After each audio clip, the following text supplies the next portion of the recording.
It was Wednesday afternoon at about 10 after 6 in the evening.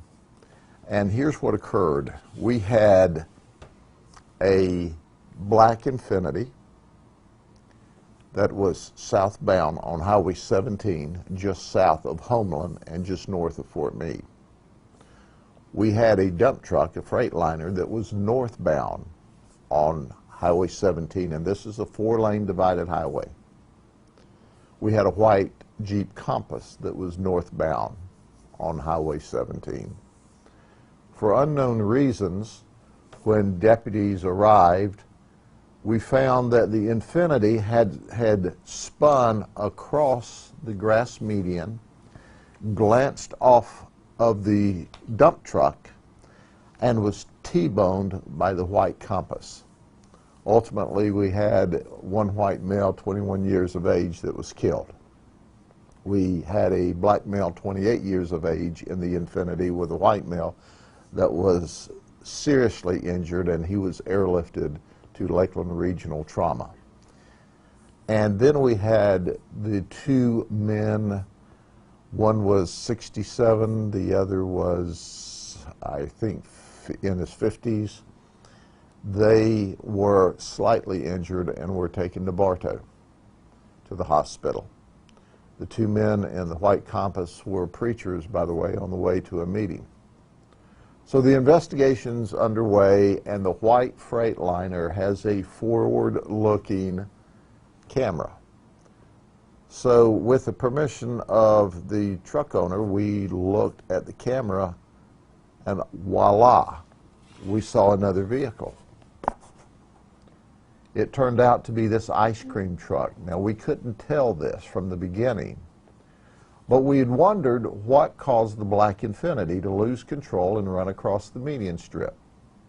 What occurred, this ice cream truck was also northbound on Highway 17. And he lost control in the rain, skidded across into the southbound lane of Highway 17, hit the black Infiniti, causing it to spin back into the northbound lane, being struck by, as we already knew, by the Freightliner dump truck, and then T-boned by the Compass, where the deaths occurred. Well, let me introduce you to Eddie Juarez Granados. He's 46. He sells ice cream to children.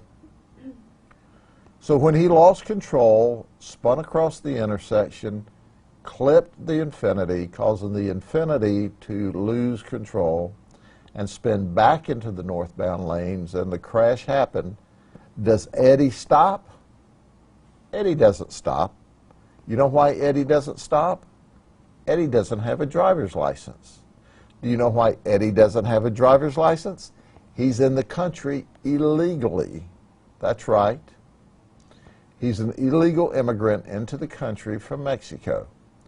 So he drives out of the southbound lane, crosses back over into the northbound lane, just north of the crash, obviously sees this horrible, horrible crash that he created, drives up to the intersection, which is just a couple hundred yards north, waits for the light to turn green, stops at the traffic light, turns left on Highway 640, and goes back to Plant City, where the business is. When he arrives at the business, he tells his boss man, he says, "Hey, I've damaged the truck. You know, I don't know how I damaged my truck, but I did." And he goes home. Well, through the investigative means and the great video from the dump truck, we were able to track down the truck to the business. We talked to the business owner. He said, yeah. He told what time Eddie got there. Eddie said, "I damaged the ice cream truck. I don't know how." But it's important to note, not one word to his boss man about creating a crash which turned out to be a fatal crash. When we picked Eddie up, he admitted to losing control and driving across the median and clipping the vehicle.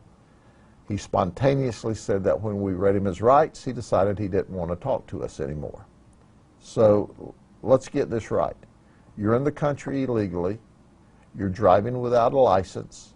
You've been cited before being here illegally, driving without a license.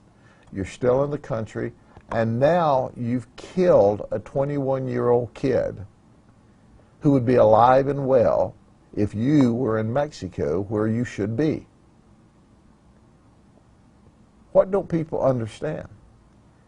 He killed someone with his carelessness at this crash scene, and it upsets us all.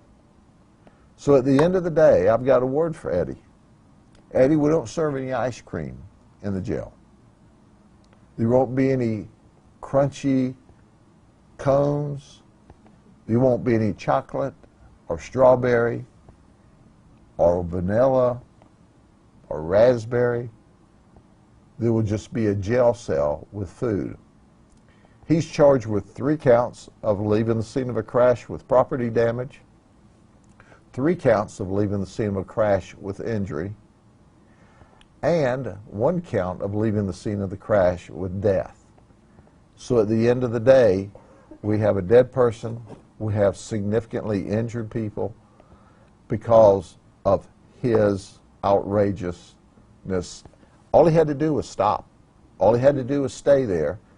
Sure, he would have gotten a traffic citation for probably careless driving and no driver's license, but now he's facing a first-degree felony that's going to send him to prison for a long time. Hit and runs are always really hard to solve. They seem to be. That video is pretty precious. The video was remarkable. Because at that point in time, of course, the driver's deceased and the passenger's significantly injured. Nobody can tell us why the Black Infinity lost control and spun into the southbound lanes into the vehicles or the path of the vehicle. But the video cleared it all up for us.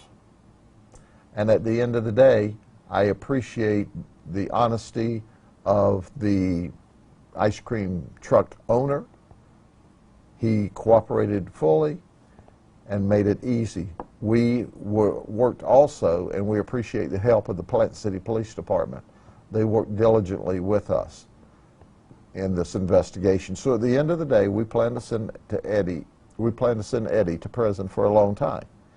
And it's our prayer that ICE will then deport him back to his country of origin. I have one question from somebody. Why no manslaughter or vehicular homicide charges? Well, we're at the very beginning of the investigation, and with vehicular and or manslaughter charges, there has to be criminal intent to commit the crash, and we're not that far into the investigation. There's no indication at this time that Eddie was reckless. It's early in the investigation, no indication that he was reckless, only that he lost control, spun into the southbound lane, hitting the Infinity, causing it to spin out of control on the wet roads into the northbound lane. So, but that investigation into this horrible crash is ongoing, and there may be additional charges once the investigation's complete. Okay? Could the company that he worked for be facing charges? I mean, he had no driver's license. I mean, well, certainly there's going to be more criminal investigation from our perspective, and there's a great deal of civil liability here that will be dealt with the civil courts. Okay? Thank you very much. Goes there for a second.